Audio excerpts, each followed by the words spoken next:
In my view, the people that assist you in making that decision just make you a little smarter about the choices you have out in front of you. The strategic planner should be able to do that. They'll run models and they'll give you statistics and they'll do a lot of analysis that they'll present to you.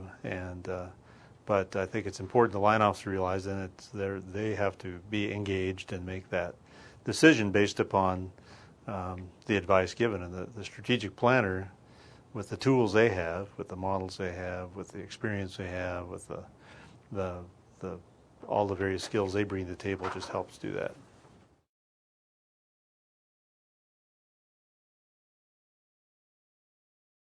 How's the fire going to play out? How likely is it going to be to stay on this side of the river, that side of the river? How likely is it going to be to impact that value at risk? How far out do we have? How long do we have to think about this? How long do we have to put plans in place? Do we have to do something immediately, or do we have time? We almost always have time. One of the mistakes people often make is to rush to judgment. But those tools, those models, those kinds of things that really are the planner's expertise. And so the assemblage of all that coming from the planner is really a human interface. It's a line officer. I get to sit down and say, okay, what do you think about this? How do you think this is going to go? And sure, show me the rows with the percentages and all that stuff, and that's really important. It's important to back up and show you how they came to their conclusion. But at the end of the day, it really, you got to make the choice. You got to engage, and the line officer's got to know it's going to be their fire, whatever the outcome. And it may be a case where, and I've had that happen, where the fire use, the predictions are this is going to happen, and I just said, well, I don't quite believe that, and so I have to go with some combination of what is being predicted and then what I believe is going to be predicted. And I think that combination and experience over time helps you to use the models, but not have complete faith in them. I think that would be a mistake.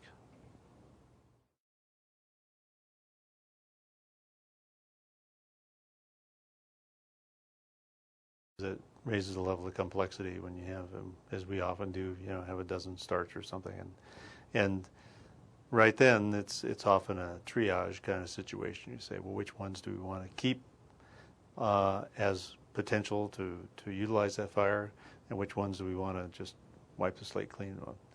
And usually that's not too hard a decision to make. I have the benefit of being in one place for a long time, the benefit, or some would call it something else, but it does then say, okay, if we got a fire in a certain place, that's this time of year, it's the 1st of July, we're going to live with this fire till September. That's different if it's in the front country than it's in the back country, to make this simple. But even when it's in the back country, are they complicated enough that they look like they're going to interplay with enough?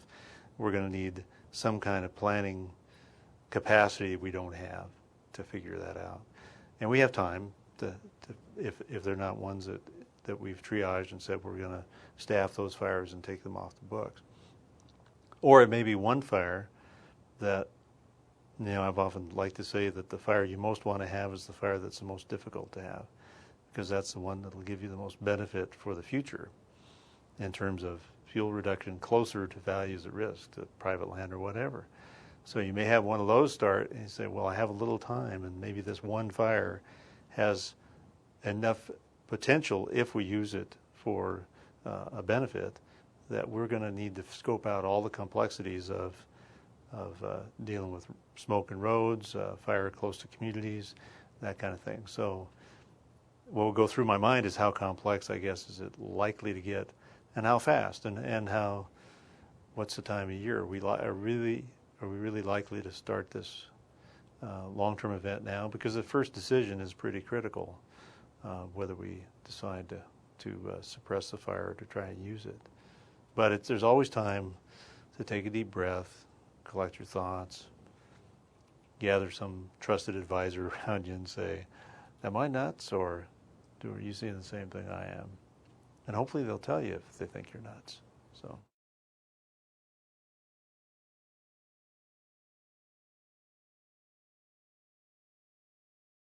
Now that we have a policy that allows us to look at each fire as not just good or bad fire. It's not good, bad fire. And portions of those fires. So you have this large, complex fire of say the size of this Rombo fire of 2007 ended up 30,000 acres. And I think in each one of those, you go back and say, okay, when did we come across some points we could have made a different decision? And if we did a different decision, I do that all the time. It just helps me to figure out. Rombo, I think we could have maybe pinched off at a third of the size, and should we have done that the way it turned out? And I think, but in order to see if we really could, that planner is going to help. Is that really feasible to do that? I mean, I may say, if we limited the fire to this size in this area, is it really, do we have a snowball's chance in hell of actually doing that? And they would help us know that. And then with the local knowledge, then you could take the pieces of the fire and say, where is it that we're going to gain some benefit?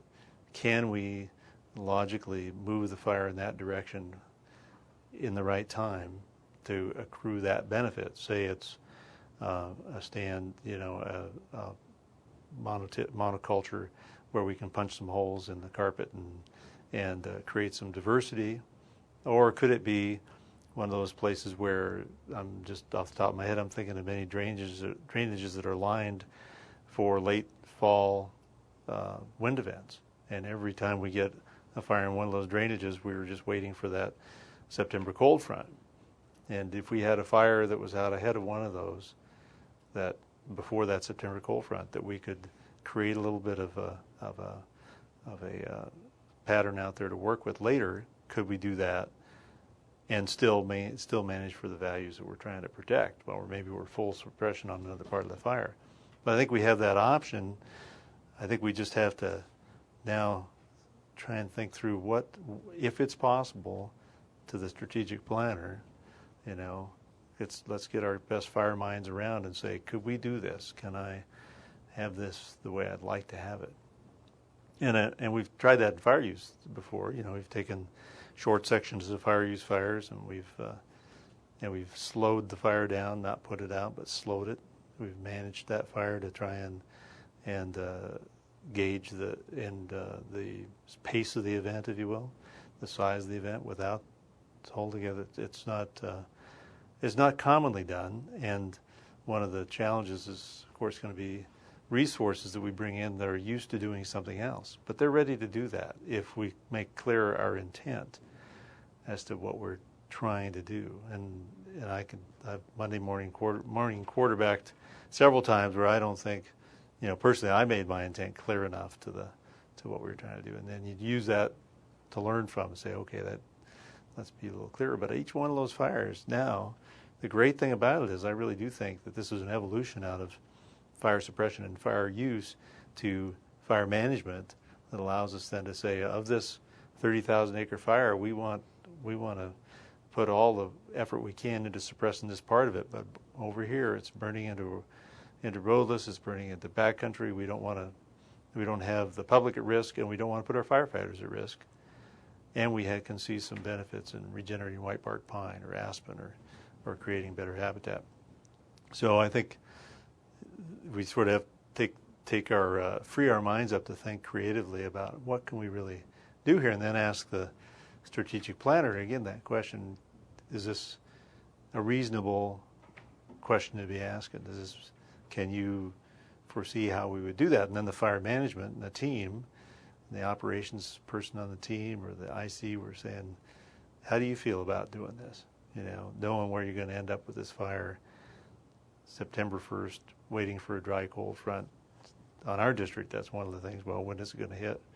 And how do you think we're going to be able to react when that time comes?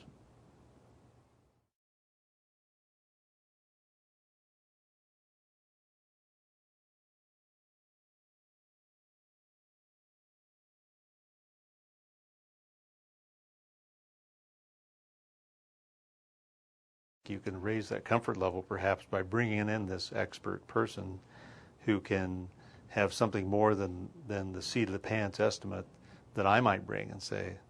I might say to my new forest supervisor, I've been down this road before, don't worry about it. I can see this is not a problem. Well, that doesn't have much evidence base to it. It just has me saying that, which may or may not have the desired effect. So perhaps at that time, it'd be good to have, okay, let's go out and let's do an assessment. Let's have somebody come in and do an assessment. And I know you've done this numbers of times. We said before we set a course of action, we're going to have somebody come in and assess this, see what our chances of success in different ways are, and then we'll proceed. And it's probably even more important when you're trying when you have to coordinate, as we often do, with the neighbor on another forest or on another district, or perhaps even an upper level manager who is more worried about the conditions and looking at things from a different perspective. And it often seems like the fires are always more dangerous the farther away you get from them in terms of perspective.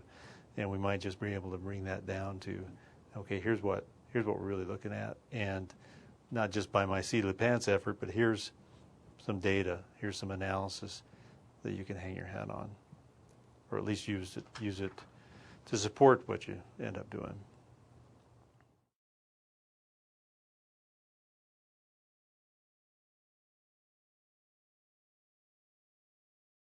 I guess as a district ranger, I've always liked to think and any of us would like to just end the day just a little smarter than we started. Some days that just doesn't happen, but there are folks out there that have some real skills and are anxious to share them with you. In my position, they're always anxious to share them with you. I mean, you go up to the fisheries biologist and say, I just don't understand what it is about bull trout. Well, they'll tell you. They'll be anxious to share that information with you. Same with the strategic planner. Says, how did you get to this point? Tell me about this. Give me a little more information. And we can be a little smarter. We can be a little smarter in our decision making. And we can also show them that we're interested in the work they're doing for us, because they are doing it for us.